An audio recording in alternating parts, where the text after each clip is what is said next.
And so it was that 2 weeks later, this is now early January of 2005, and a few weeks later, late January, I got a call saying, will you fly down to Miami and meet a charter that the Australian government has chartered to pick up Mamdouh from Guantanamo.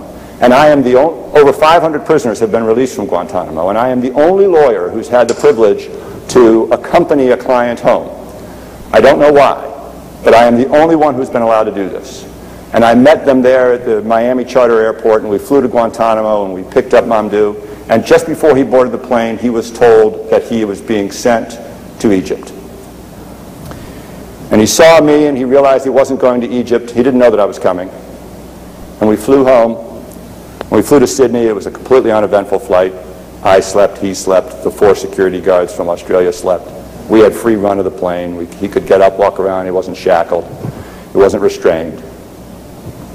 And when he came home, he bent down and he kissed the earth of Sydney. And we were on a shiny, bright Gulfstream jet that flew at 45,000 feet at a faster speed than anything I've ever flown in. It was fantastic.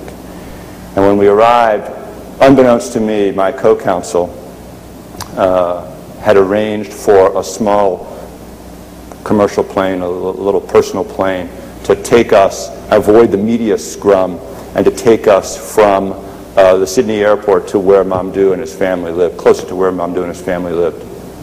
And so we got off of this one shiny, bright, fantastic plane onto this very rickety, unstable plane. If I had had my wits about me, I would have said, "It's okay, we'll take a cab."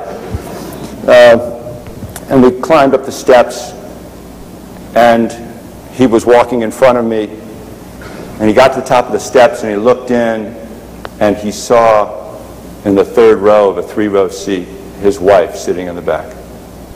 It was a surprise to me. It was a surprise to him. It was the first time he'd seen her in 4 years. First time he'd talked to her. And he stumbled and fell into the plane and collapsed in the 3rd seat. And my co-counsel, who I will always thank for this, had the presence of mind to bring a screen that he placed between the 3rd row of seats and the 2nd row where we sat, and the pilot in the 1st row. And we took off into this crystalline, fantastic Sydney sky. We could hear the 2 of them sobbing in the 3rd seat. We went to his home, and I had a wonderful dinner with his family, a traditional Arab dinner. But when we walked in the door, his baby girl, who was born shortly after he was arrested,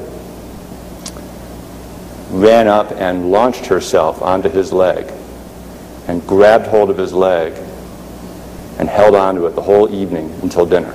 All evening, Mamdouh would walk around like this with his daughter affixed to her leg.